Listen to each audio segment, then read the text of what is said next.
welcome to Self-Love Lunch Break with me, Diana, Self-Love Coach.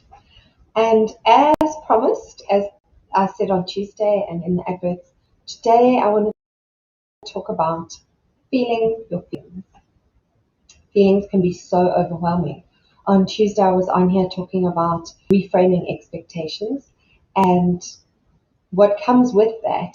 We were talking about how when expectations are not met, when hopes and dreams just don't pan out the way we hope, there are so many feelings involved. There's feelings of disappointment, sadness, heartbreak, and just in general in life at the moment. Not at the moment, always, but at the moment it seems just more intense than usual. Is just this overwhelming sense of so much emotion. An emotion that a lot of people seem to be struggling with is depression. Um, uh, Another one is lethargy, so people feeling tired, feeling lethargic, feeling a lack of energy, and that coming from this sense of depression, not knowing what to do next. And so what I want to chat about today is what your feelings really are and how to really feel them, how to really acknowledge them, and how to make them work for you. Because when I share with you what your feelings are really all about, it's really, really exciting and it's a powerful, powerful tool. So what to do when feelings come, overwhelming feelings, feelings of sadness, disappointment, even positive feelings. For very sensitive people, positive feelings can be very overwhelming. So intense excitement, it can be very overwhelming. So let's pick one, whatever you want to work with. So I'm going to talk depression because it seems to be so prevalent at the moment. So let's say you're busy doing something, you're involved in that sense of um, something, everything's not right, you feel down, you feel like giving up, there's that sense of hopelessness. There is a tendency in the society that we live in that we've learned to down. We've learned to ignore it. First response, ignore. Shut it down, pretend it's nothing, push through whatever. And what I want to talk about today is how important it is for yourself, for your psyche, for your inner being, to really feel those feelings, feel them. Obviously, it's appropriate. Again, because I believe that we are, as individuals, grouped together, we need to change them. And the only way to change them is by ourselves. So for me, whether it is close by, if there are people around you and it's going to have a negative impact on them, none of us want to do that. To own our space is self-love is all about, and being an authentic, integral. When it is appropriate, feel those feelings. Go into that space. Allow yourself. The example that I used of depression. Allow yourself to feel it, acknowledge it, take. That is what you're feeling. That is the feeling. And here comes the cracker. The big cracker is that you are not your feelings. Those feelings that you feel, and it can be so intense, and it feels like it fills your entire being, mind, fills your heart. You just feel like you're exploding with that one or that collection of feelings. So depression, lethargy, sadness, heartbreak. It can feel so intense, like it is. I'm here to remind you today that as you feel it, remember, it does not define you. Feeling depressed, you don't have to take a label on as being a depressant. I am now depressed. That doesn't have your state of being, your label for yourself. Feeling something is one thing. It doesn't mean that you have to be it. It does not define you, identity. your true identity. And I've spoken about this many times. Hopefully today I can go into a little bit more depth, bring a bit more clarity. Your true identity, that part of you that feels the feelings, and not the feelings themselves. As I've spoken of before, you have three body centers. Your physical body, you have your mental intelligence body, and you have your emotional body. And what we're talking about today is the emotional one. All of these are guidance systems for your inner being, your true self, your true essence. So back to the emotional one. Your feelings are a guidance system. They're there to give you feedback on when your inner is not at her fullness, or when you in your life with your mind, with your thoughts and your feelings have moved away from the truth of who you are. So take that situation where you're feeling super depressed, hopeless, like you just want to give up. And once you've felt it, acknowledged it, taken ownership of it, really, really feeling, then just pull and go into a space of observing. Observe that. Observe yourself in that. What triggered the depression? What is the depression really about? I'm telling you. What situation brought that depression up? And are there others, or does that bring depression situation always bring depression or regularly bring depression? And start analyzing. So sit back, observe yourself, observe the situation, observe what you've been feeling, and then check in. What are those feelings telling me? That's not my identity. That's not who I am. That is what. So why was I feeling that way? And start analyzing what you're observing. What is really going on for you? Use that system. It's an amazing, amazing system that we have, our emotional body. Amazing system to tell us where we're at with our inner self. Your inner self is for joy, fulfillment, for satisfaction in every moment as you are, without needing to be any right now, without needing circumstances to be anything other than what they are right now. Your inner being is designed for joy, fulfillment, success. So whenever you feel anything other than those things, satisfaction, whenever you're not feeling satisfied, just satisfied, then check in what's going on. Back to the example of depression. What brought it on?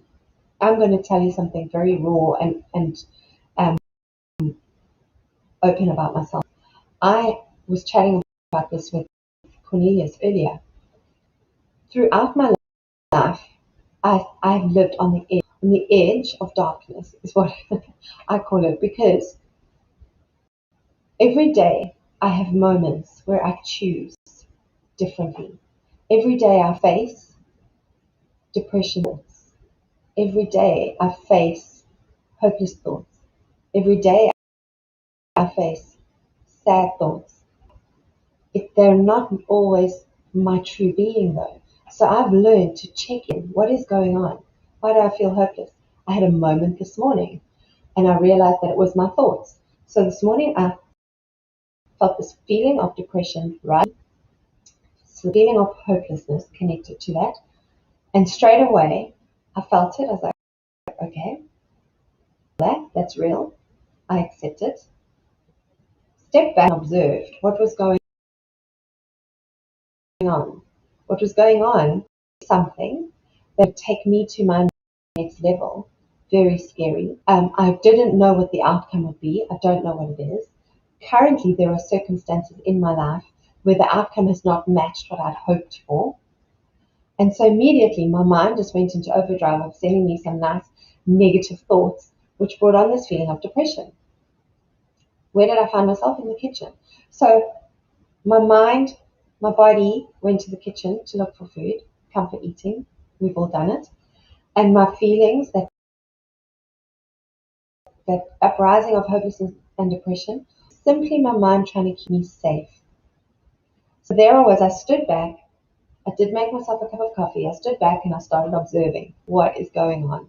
And that's what I discovered. And I was like, okay, inner self, how do you feel about this? Inner self, 100% excited and motivated about my next step. Inner self wants to experiment and play with life. Life is fun. Doing this new thing that I'm about to do that's going to take me to my next level is exciting for inner self. That's the reality. The program conditioned part of me is the part that felt the depression because it was too scary, basically. So my mind was stepping in and going, here, I feel sad. It's not going to pan out. I hope. You might as well give up. But in feeling, so the first step for me was feeling that. Feeling it. Instead of just grabbing some food, which I didn't really need, I wasn't hungry, or masking it with there were so many things. Food, walking away from the activity that I was going to do by procrastinating, maybe going to, who knows, watch something on TV, even something good, like what I've caught myself doing was watering my houseplants. Yes, I water them on Thursdays, but usually I water them when I'm done with the things that I wanted to do that day. So I certainly wasn't done earlier.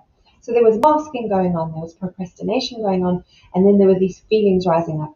And when I dug deeper, allowed myself to feel the feelings, I was then able to step back and observe and analyze and check in what is really going on. And then I was able to choose who's going to be in charge here. Is it going to be my emotional body, which is a beautiful guidance system, but definitely not the best person to run the show because there are too many variables? Is it going to be my physical body, another brilliant guidance system, my vessel where I live? Not the best person to run the show. Again, too many variables. Think of all our senses. There's so much sensory input. Not the best leader. Is it going to be my mind? Well, my mind has got so much conditioning, so much programming. So again, that's not the best version of myself. That's not the best part of myself to be the leader. And that's when my inner self was able to step up and say, I'm here.